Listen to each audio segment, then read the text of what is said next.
नमस्कार, मैं हूं आपके साथ मयंक। देखिए, आम आदमी पार्टी के सांसदों ने जिस तरह से बीजेपी को ज्वाइन किया, उस पूरे मामले को लेकर, राघव चड्ढा को लेकर, इस पूरे हालात को लेकर अन्ना हजारे की तरफ से एक बड़ा बयान आया है। अन्ना हजारे ने कहा कि अगर आम आदमी पार्टी सही रास्ते पे चलती तो राघव चड्ढा और पार्टी के अन्य सदस्य पार्टी को नहीं छोड़ते। देखिए, बेहद अहम बात कही अन्ना हजारे ने। अन्ना हजारे के नेतृत्व में ही एक प्रकार से जो है पूरा आंदोलन चलाया गया था। अरविंद केजरीवाल, मनीष सिसोदिया, किरण बेदी सब उसमें शामिल रहे। लेकिन उसके बाद हमने देखा जिस तरह से आम आदमी पार्टी बनी और एक एक करके जो है सारे नेता आम आदमी पार्टी छोड़ के अलग होते जा रहे हैं, उसको लेकर सवाल किया गया अन्ना हजारे से। तो अन्ना हजारे ने कहा, उन्होंने बयान दिया कि अगर आम आदमी पार्टी उस सही रास्ते पे चल रही होती, अपने सिद्धांतों पर चल रही होती, तो शायद जो है पार्टी के सदस्य इस तरह से राघव चड्ढा जो है उनको पार्टी न छोड़नी पड़ती। अन्ना हजारे ने महाराष्ट्र के अहिल्यानगर जिले में पत्रकारों से बात करते हुए कहा कि लोकतंत्र में हर किसी को अपनी राय रखने का अधिकार है और कुछ परेशानी का सामना करना पड़ा होगा, इसीलिए राघव चड्ढा चले गए। ये बात जो है अन्ना हजारे ने कही कि कोई ना कोई परेशानी तो उन्हें रही होगी। हालांकि अन्ना हजारे ने यह भी कहा कि एक पार्टी अपनी पार्टी छोड़ के दूसरी पार्टी में जाना बिल्कुल ठीक नहीं है, वो सैद्धांतिक रूप से इसके खिलाफ है। लेकिन उन्होंने ये भी बात कही कि भाई राघव चड्ढा के सामने कोई ना कोई परेशानी रही होगी, इसीलिए वो छोड़ के चले गए। हम आपको सुनाते हैं, कल जब प्रेस कॉन्फ्रेंस हुई उसके बाद राघव चड्ढा ने और संदीप पाठक ने जो है वो क्या आरोप लगाए थे आम आदमी पार्टी पर, या अरविंद केजरीवाल को लेकर उन्होंने क्या कहा था। इसलिए आज हम ये अनाउंस करते हैं, मैं ये अनाउंस करता हूं कि मैं आम आदमी पार्टी से दूर जा रहा हूं और जनता के पास जा रहा हूं। पॉलिटिक्स में आने से पहले मैं एक प्रैक्टिसिंग चार्टर्ड अकाउंटेंट था। मंच पर बैठे मेरे साथी कोई साइंटिस्ट था, कोई एजुकेशनिस्ट था, और आज जो लोग आम आदमी पार्टी का दामन छोड़ रहे हैं, अलग हो रहे हैं, आम आदमी पार्टी से दूर हो रहे हैं, उनमें कोई वर्ल्ड क्लास क्रिकेटर रहा, कोई पद्मश्री रहे, कोई सोशल एक्टिविस्ट रहे, ये तमाम लोग अपना सब कुछ छोड़ छाड़ कर, सब कुछ न्योछावर कर कर एक करप्शन फ्री इंडिया का संकल्प लेकर आए थे और इस पार्टी को स्थापित किया था।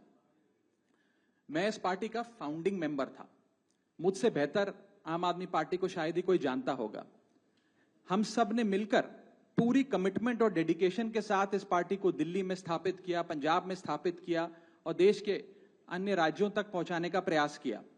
लेकिन आज मैं बहुत दुख के साथ, बहुत पीड़ा के साथ और बहुत शर्म के साथ ये कह रहा हूं कि जो पार्टी करप्शन खत्म करने की कसम खाकर बनी थी, वो पार्टी आज करप्ट और कॉम्प्रोमाइज्ड लोगों के हाथ में बुरी तरीके से फंस चुकी है।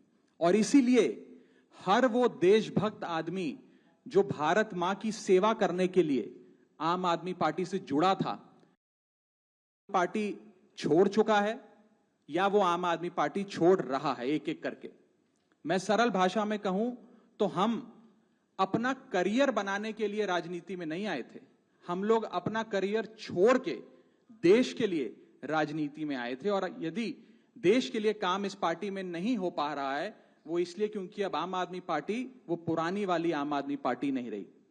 और पिछले कुछ सालों से आप लोग लगातार मुझसे पूछ रहे थे कि राघव जी, आप एक साल से पार्टी की गतिविधियों से अलग क्यों नजर आते हैं, पार्टी से किनारा क्यों कर लिया। तब मैं कुछ बोलता नहीं था, मैं प्रयास कर रहा था कि चीजें बेहतर हों। लेकिन आज मैं आपको असल कारण बताता हूं कि क्यों मैंने पार्टी की गतिविधियों से अपने आप को अलग कर लिया। और उसका कारण यह है क्योंकि मैं उनके गुनाह में शामिल नहीं होना चाहता था। मैं उनकी दोस्ती के काबिल नहीं था क्योंकि मैं उनके गुनाह में शामिल नहीं था। आज हम एक ऐसे मोड़ पर खड़े हैं कि हमारे पास सिर्फ दो ही ऑप्शंस थे, दो विकल्प थे। या तो हम राजनीति छोड़ दें और पिछले 15-16 साल जो हमने सार्वजनिक जीवन में काम किया उसे त्याग दें, या फिर हम अपने अनुभव को, अपनी स्किल्स को, अपनी पूरी ऊर्जा और एनर्जी को लेकर पॉजिटिव पॉलिटिक्स करें। इसीलिए हमने ये डिसाइड किया that we, the 2/3 members of parliament of the belonging to the Aam Aadmi Party in Rajya Sabha, exercise the provisions of the Constitution of India and merge ourselves with the BJP. हम BJP में विलय करते हैं।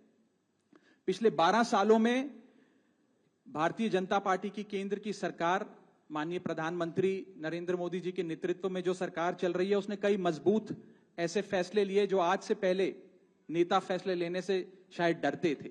चाहे वो आतंकवाद की जड़ें उखाड़कर फेंकना हो या भारत को विश्व की टॉप इकोनॉमीज में लाना हो। और इस नेतृत्व पे जनता ने एक बार नहीं, दो बार नहीं, तीन बार मोहर लगाई है।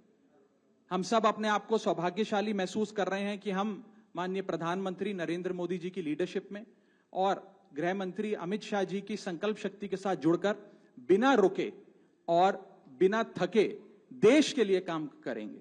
और जिन लोगों के मन में थोड़ी पीड़ा थी, दुख था कि मैं बतौर एक सांसद जो ऑर्डिनरी सिटीजन्स के ऑर्डिनरी इश्यूज को पार्लियामेंट में उठा रहा था, मैं शायद नहीं उठा पाऊंगा क्योंकि मेरी अपनी पार्टी ने मेरी आवाज बंद कर दी थी।